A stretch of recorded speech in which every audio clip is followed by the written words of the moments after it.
السلام علیکم friends, welcome back to my YouTube channel ابابیل۔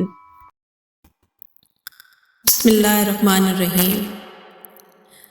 دوستو، ہم نے اکثر مشاہدہ کیا ہے کہ کوا پرندوں میں ایک ایسا پرندہ ہے جو ہمیشہ اور ہر وقت ڈرا ہوا رہتا ہے، مگر ہم نے کبھی یہ نہیں سوچا کہ یہ ہمیشہ ڈرا ہوا ہی کیوں رہتا ہے، اور آخر اس کے ڈرے رہنے کی وجہ کیا ہے۔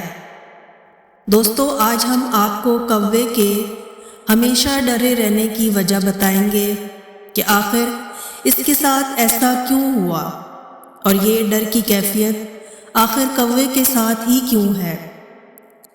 کوے کے ہمیشہ ڈرے رہنے کی حقیقت براہ راست طوفان نوح اور حضرت نوح علیہ السلام کے ساتھ وابستہ ہے۔ حضرت نوح علیہ السلام کی کشتی طوفان کے تپیڑوں میں 6 ماہ تک چکر لگاتی رہی، یہاں تک کہ خانہ کعبہ کے پاس سے گزری اور کعبہ شریف کے ساتھ چکر لگا کے طواف کیا۔ پھر اللہ پاک کے حکم سے یہ کشتی جودی پہاڑ پر ٹھہر گئی، جو عراق کے ایک شہر جزیرے میں واقع ہے۔ حضرت نوح علیہ السلام نے روئے زمین کی خبر لانے کے لیے کسی کو بھیجنے کا ارادہ کیا، تو سب سے پہلے مرغی نے اپنا ارادہ پیش کیا کہ میں روئے زمین کی خبر لاؤں گی۔ حضرت نوح علیہ السلام نے مرغی کو پکڑ کر اس کے بازوؤں پر مہر لگا کر کہا کہ تو کبھی بھی لمبی اڑان نہ اڑ سکے گی اور میری امت تجھ سے فائدہ اٹھائے گی۔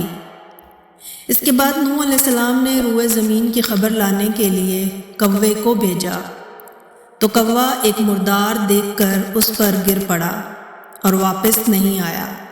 تو نوح علیہ السلام نے کوے پر لعنت فرما دی اور اس کے لیے یہ بد دعا فرما دی کہ وہ ہمیشہ خوف میں ہی مبتلا رہے۔ بس نوح علیہ السلام کی اس بد دعا کی وجہ سے ہی کوا ہمیشہ ڈرا ہوا رہتا ہے۔ امید ہے آپ کو ہماری آج کی یہ ویڈیو بھی ضرور پسند آئی ہوگی۔ اگر ویڈیو پسند آئی ہے تو سب سے پہلے اس کو لائک کریں، شیئر کریں اور کمنٹ سیکشن میں اپنی رائے کا اظہار لازمی دیجیے گا، اور ہمارے چینل کو سبسکرائب کرنا بھی مت بھولیے گا۔